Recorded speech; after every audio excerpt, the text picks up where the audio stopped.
Welcome back to What Can Brown Jazz Vinyl. The topic for today is there's still such a thing as a good deal on eBay. I know that probably sounds crazy to a lot of people, right? Because you keep seeing eBay auctions go for ridiculous prices when it comes to jazz vinyl. I oftentimes post about those auctions actually on Instagram, sometimes making fun of the prices that people pay for certain types of records. But I do assure you that there is still such a thing as a good deal on eBay. And I want to kind of address this topic in this way. There's a lot of people that kind of put up a front on Instagram, on YouTube, about their collection and about the records that they take in. And sometimes that's not necessarily intentional. It feels like there's this perception that there are certain types of collectors that just have unlimited amounts of money, and they can just buy whatever they want, and they can throw $1,000 here or even $100, at a record, right? Because everybody's kind of on a different in a different state in terms of what they think is an expensive record versus a cheap record. I think that oftentimes that's false. I think there's some people that are probably taking in records just to post them and then they sell them off just to get the next thing in. But somebody like myself, I've been collecting for a little over 10 years, which is not a terribly long amount of time. But when I started collecting records, eBay was already there, right? Discogs was already there. These are already outlets for me to find records. And so I was not one of these people that was like digging for like 10 or 20 years in stores before the dawn of eBay and sort of the almost commoditization, right, of jazz records. And so it's not that I didn't pay attention to stores. I was certainly going to stores on a regular basis. But what I found based on where I was living at the time was that eBay and Discogs were perfectly legitimate places to go. And so I think, maybe there's some people that believe that they're sort of, it's less legitimate if you've been a collector and you've only been buying online. But in any event, a lot of the records that I was buying, even from the get-go, it was the perception that I was getting a deal. Now, that could be in the eye of the beholder, right? It was a good deal to me, or my personal value for a certain record was higher than what the store or what the online auction was listing it for. But over time, and as I sort of started buying more and more, and sometimes getting in, multiple copies of the same thing and maybe selling one, and the years sort of pass, you get a sense of what records are worth. And I feel like at this point in my collecting, not only is it uncommon for me to come across a record I haven't seen before, it's also somewhat uncommon for me to come across a record where I don't sort of know what the price is or what the market price is. And so therefore, you can kind of back out of that. What is your price for the record? So these days, when I buy online, eBay, Discogs, I buy anything. And I don't mean that I need everything. I mean that I'm always looking for anything as long as it's a good deal. And I think that this sort of benefits the sort of the process that I have, in that if I buy something and it's a good deal and I already have it, at the very least, I'm going to be able to sort of compare it to my existing copy and sell presumably the lesser condition one, maybe Frankenstein them, right? Take the best cover, take the best vinyl, put them together, and then sell off the remainder.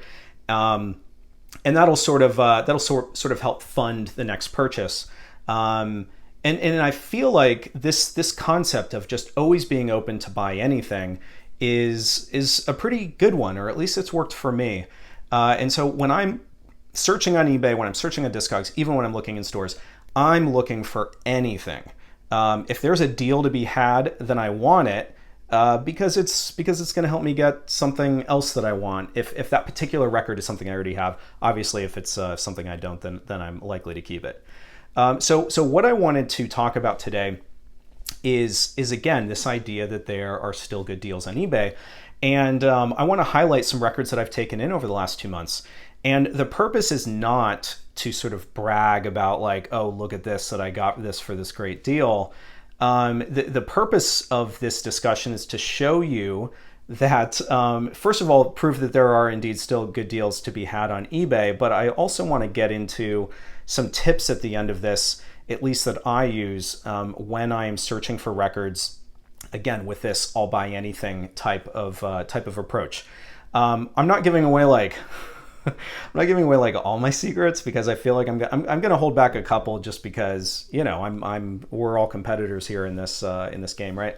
But there's a few things that I feel like are just kind of should be common knowledge, and maybe they are, maybe they aren't, and I'm going to kind of cover those. But these tips that I'll cover at the end are actually what helped me find these records that I'm going to run through. So I'm going to cover, I think there's 11 of them. We're going to go pretty rapid pace. I'm actually going to tell you the price, because I feel like, and I know I mentioned this in like 2 videos ago, where I was like, you know, I don't normally talk about price. I really don't normally talk about price. I don't like the idea of like of a sort of boastful, like, oh, I paid market price for that, or I set a new high price for this, or I paid $1,000 for a record. That is not me. That's not the game that I play, right? I'm always looking for records that are like 50% or less of their market value, and that's what I've built my collection up from. You know, I don't have endless stream of money that I can just throw at records all the time, and so I'm always looking to get something that is reasonably priced, so that I know with a decent amount of certainty that I can resell if I need to, and still make a profit. So.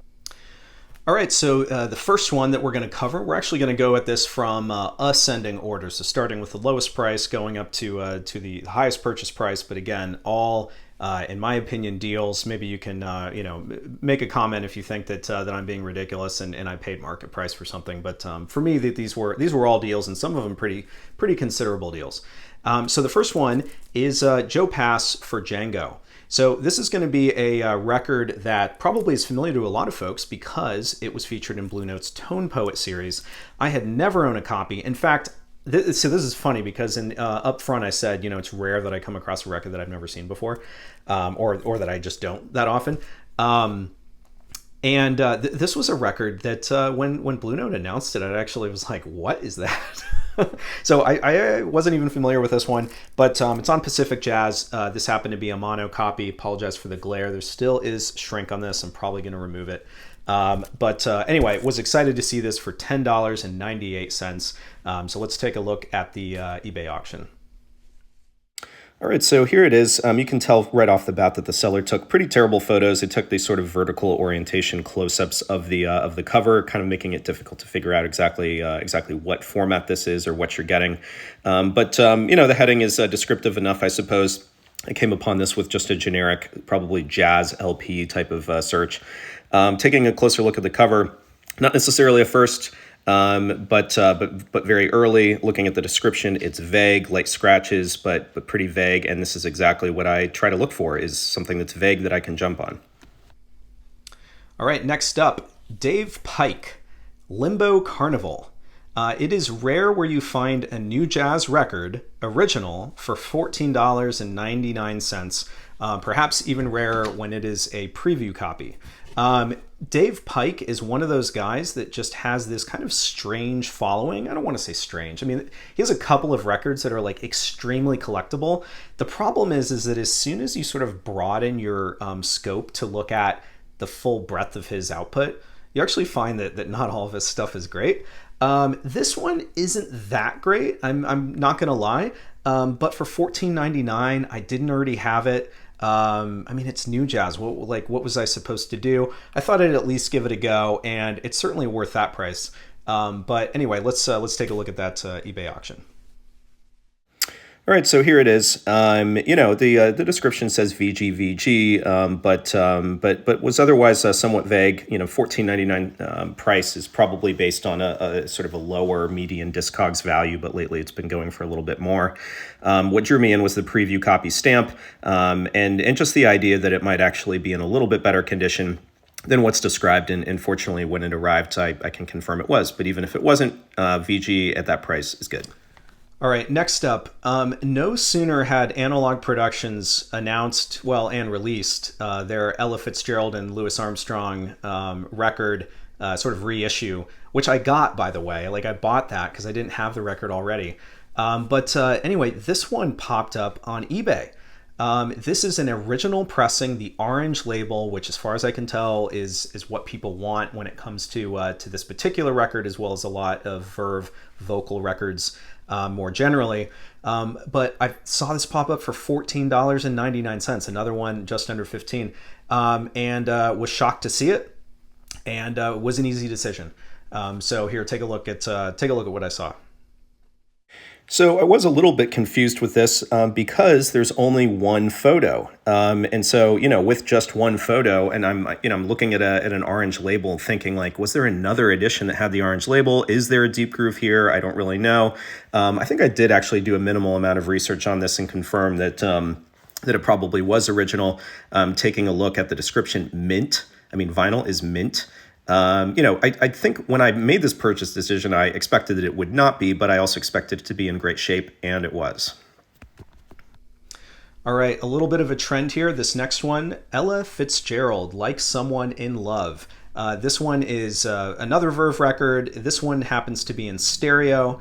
I'm actually kind of curious what others think about Verve and stereo, especially early on. But an original pressing, also another record at $14.99.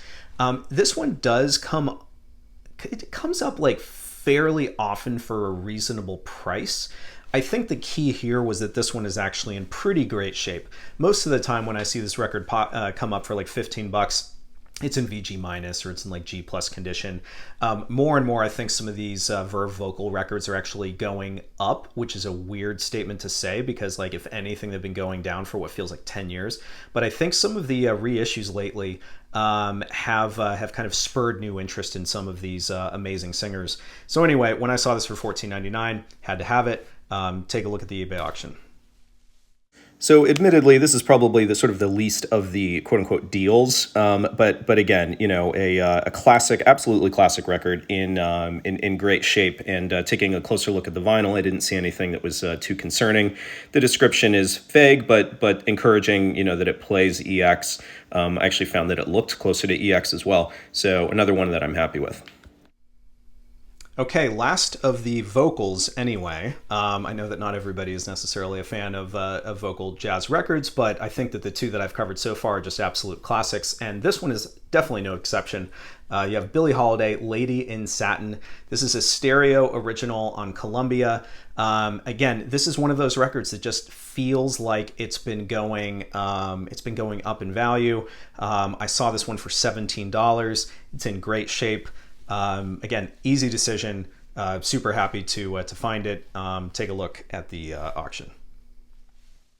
So in retrospect, this must have been a best offer that I made because I'm seeing that $9.99. I didn't pay that. Again, it was that $17 mark. But median value on this one is close to $74 on Discogs. Was excited to see the 6i referenced here. Vinyl's in great shape, sounds excellent. Again, vague. This is exactly what I like to take chances on, and it panned out this time as well. All right, so right about now is probably when your ears are going to sort of perk up. The ones that I've covered so far, yes, they're great deals, especially that Ella and Lewis. That was that's a really good one. But these next ones are probably a little bit more sort of commonly understood as great records that should be worth a decent amount of money at least. So this next one that I wanted to talk about is Stan Getz. Long Island Sound, another new jazz record. Feels less and less common that you can actually find these for a reasonable price. This particular copy came up for $21.99. Buy it now. All of these are buy it now, by the way. Like I barely win eBay auctions these days. For me, it's about finding these buy it nows and jumping on them. So yeah, I mean, great record, great find. And I was shocked to see this eBay auction. So as you might imagine, some of the sellers of these records aren't necessarily selling a lot of jazz, and that was definitely the case here. This is like a seller selling a bunch of rock stuff. Just a single photo. It's difficult to see. I kind of zoomed in and I was like, is there a deep groove here? It kind of looked like there might be, and worth attention, especially at $21.99. Looking at that description, vinyl is mint minus. I mean, it's probably not, but again, if somebody's saying that, it's in great shape. All right, we're keeping the new jazz theme going. Shockingly, perhaps, this is Yusef Lateef, Cry Tender.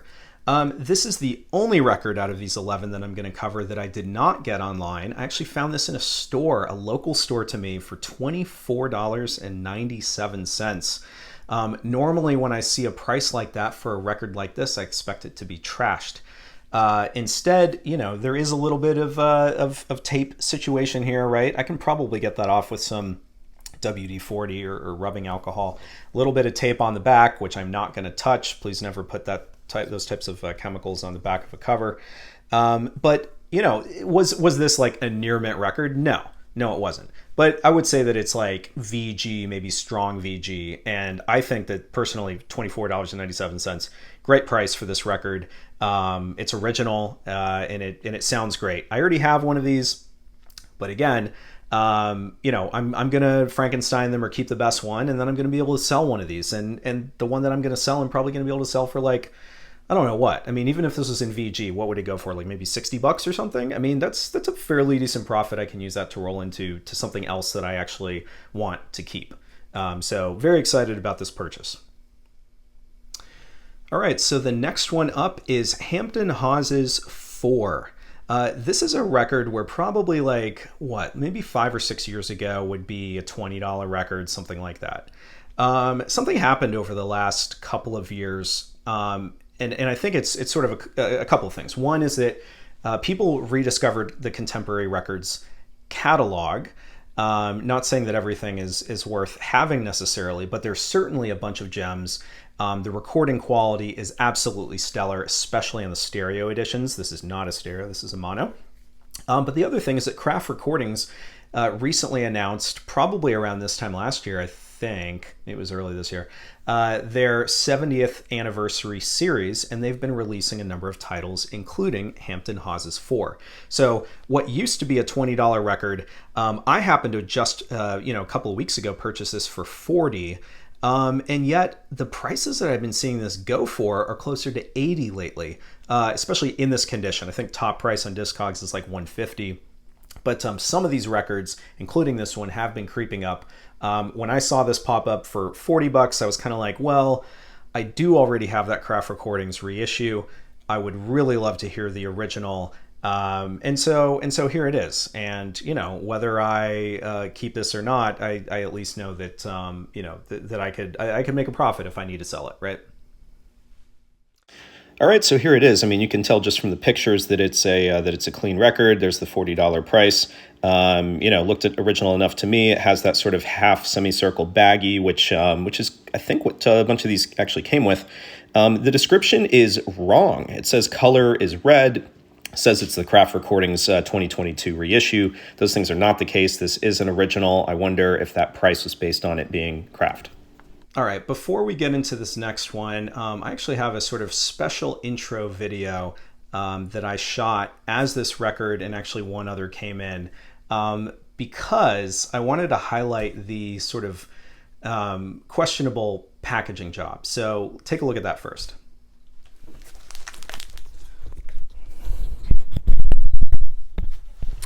All right, hey everyone. This is going to be asynchronous to whatever video that I splice this into, but I couldn't resist because I just got a package in. Not going to do an unboxing. That's not the point. So I found a couple of records that were great deals online recently. Took a chance. Here's the thing. I knew that the seller had no idea what they were doing because the prices were ridiculous for like original or maybe quasi-original records. But you just get so blind sometimes to like these great deals that you forget that somebody who doesn't know how to sell records doesn't know how to package them either. So I got this in today. Look at this. What they did was, these could be like official no, they're not. This is like folded cardboard. So what they did was they cut cardboard to the exact size of the record, but then they didn't wrap it with anything. So check this out. I don't know if that's visible. You can see the spine of these records, and then you can see the packaging tape that wraps around it, and like the records are flush with the tape, so the tape's on the spine. I'm gonna open this and splice it into a video later, but I had to show you this before I go about opening it, because I mean, what in the heck is this packaging job? I mean, this is just atrocious. I can't wait. I'm gonna be careful. and hope that I don't damage these.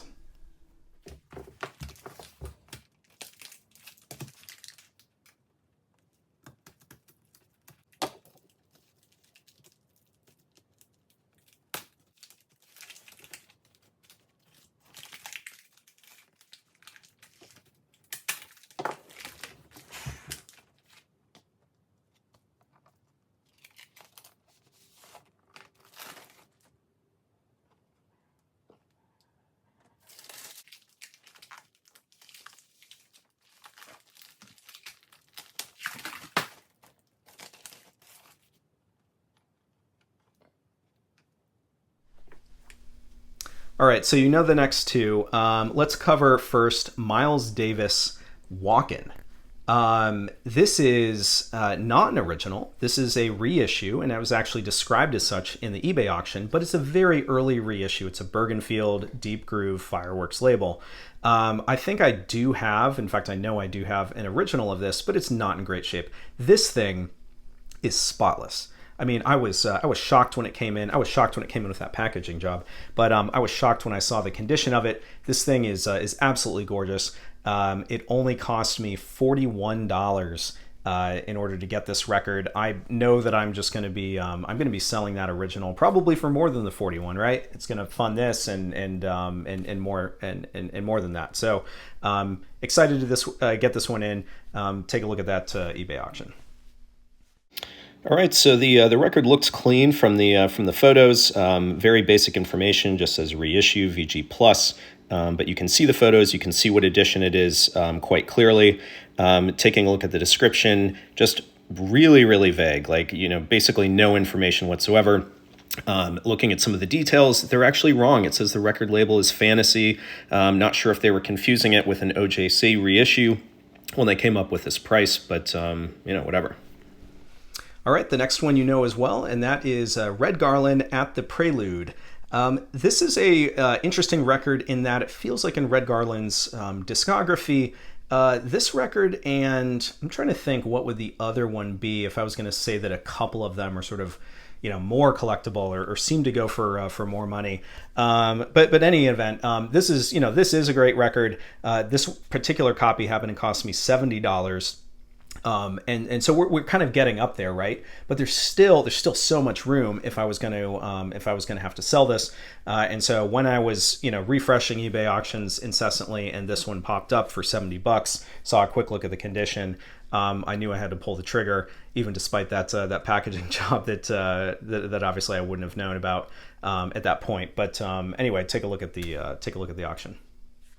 The thing about this one is, same seller as the Miles Davis, which I had just pulled the trigger on. I came upon this one, and the heading actually said cover only, and that it didn't come with the vinyl. I took a look at the photos, and I saw quite clearly that there was vinyl. Reached out to the seller. They ended up updating that heading to say, oh, sorry, it does include the record, but in the meantime, I just pulled the trigger. Looking at the details, it says information that again is wrong. It says no record included still, and I think that's one of the reasons why this stuck around a little bit longer, long enough for me to have a little bit of back and forth with the seller and to pick it up. All right, last one. This is Kenny Burrell on view at the 5 Spot Cafe. So this is the last one we're going to cover, and therefore it was the highest price. This one set me back $85. Also a buy it now, like all of these, with the exception of that in-store purchase. This was another one that I was just refreshing. It popped up super quick. I don't think people were looking at it and passing on it. I just think that I was, right place, right time. In the description, which you'll see in a second, it did say water damage. And so, maybe that would deter some folks. There's no evidence of water damage on the front. Little bit on the back, but I mean, you can kind of see it here. I'll take a little bit of a close-up. I mean, this isn't something that, there's no foxing, there's no mold. I mean, I can kind of see a stain here, but is this something that's going to prevent me from purchasing this record for $85? No, it's not.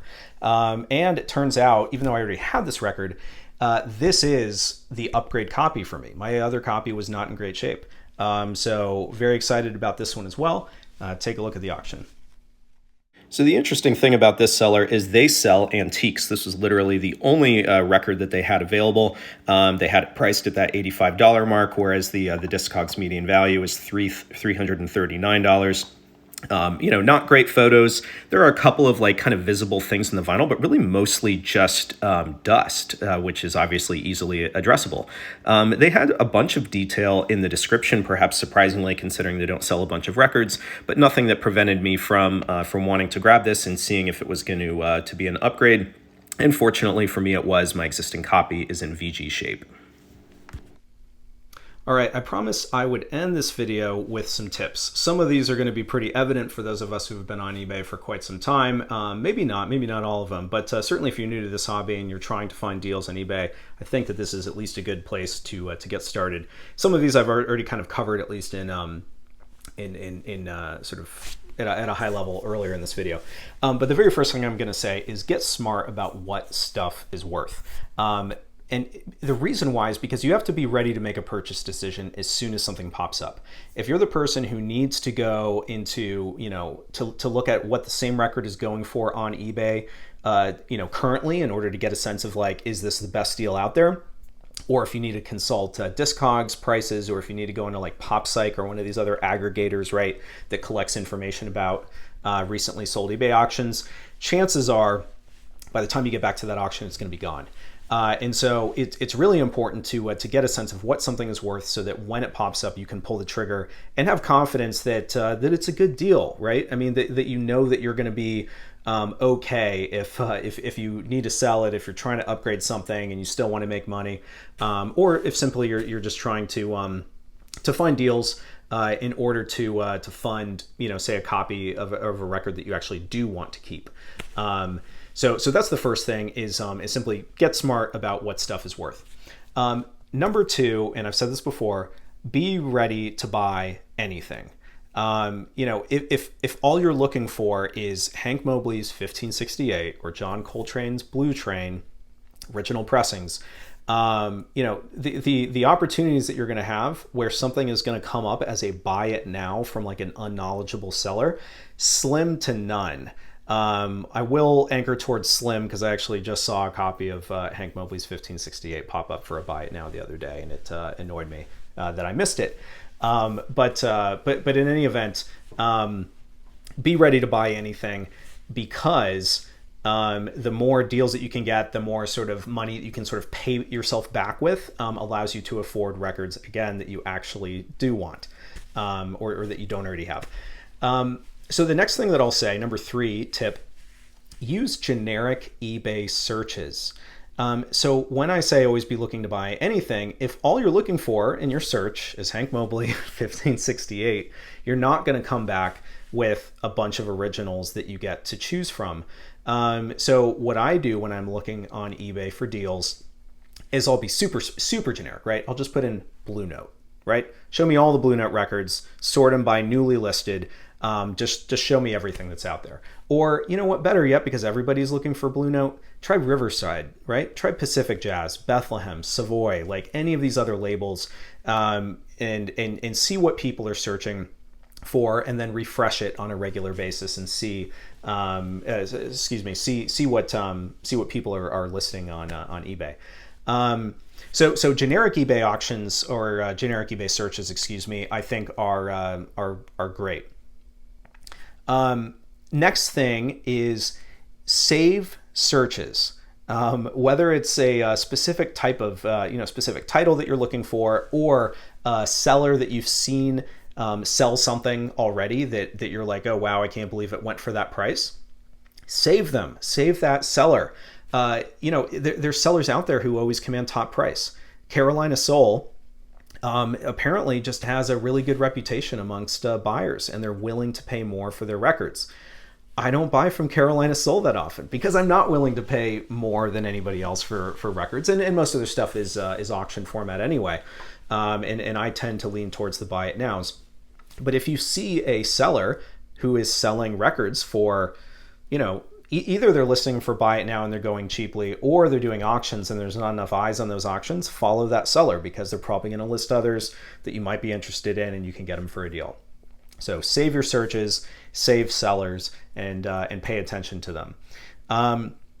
The next one is a little bit of a contradiction to what I said earlier, where I said generic eBay searches, and that is get specific with your eBay searches.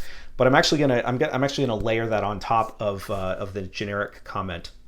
So don't just put in, say, Riverside, right?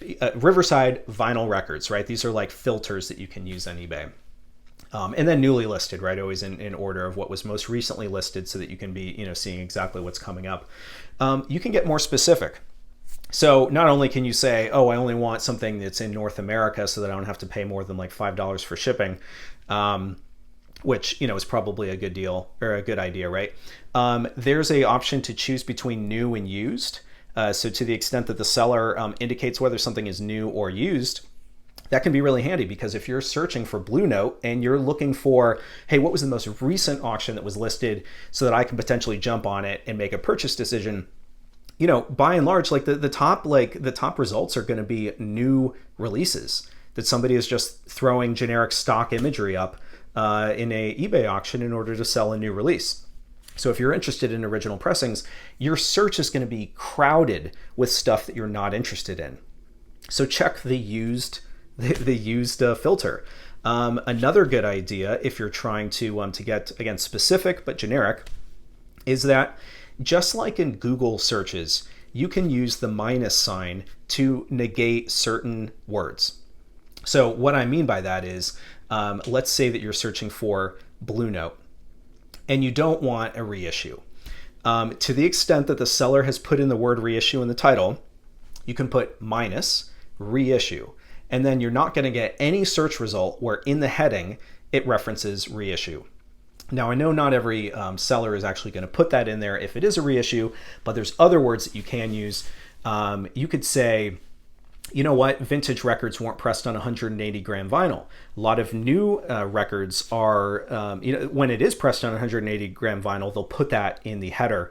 So you can put minus 180G, and then any search result that comes up that has 180 gram written in the header will be removed. So those are a couple of examples, but I'm serious. When I put in a eBay search, it'll be like a label, and then it'll be like 10 different terms that I've put a minus in front of, right? Like, if it's a Japanese reissue, right? Because so many great titles have great reissues that were put out in Japan, but if I'm interested in an original, I'm going to put minus Japan, minus Japanese, whatever, in order to make sure that I'm filtering out some of those reissues where somebody will actually call that out in the header.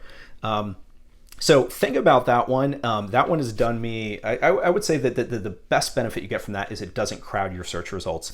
You can get much closer to exactly what you're looking for. And again, the faster you can get your eyes on something before somebody else, the better off you will be. So I think that I'm going to leave it at that. I do have some other tips that I'm going to hold on to for right now, just because I think that some of those helped me get some of these records. But I'm serious. Like, those tips, as basic and maybe as obvious as some of them are, that is how I found most of these deals. And the last thing I think that I'll leave you with is just refresh, refresh, refresh. If you're only looking at eBay like once a day, you're probably not going to find many deals. They don't stick around that often. But if you have time, or you have at least a block of time where you can be refreshing, say every couple of minutes, maybe even for only like 10 or 20 minutes or so, just while you're like, I don't know, decompressing after work or something. If you can sit in front of eBay and refresh for at least a little bit, you're much more likely to find a great deal and be able to jump on one of these buy it now auctions. So I hope this was an interesting video. I hope some of these tips were at least somewhat helpful. Appreciate you joining me. Please go ahead and hit the subscribe button, and I will see you next time.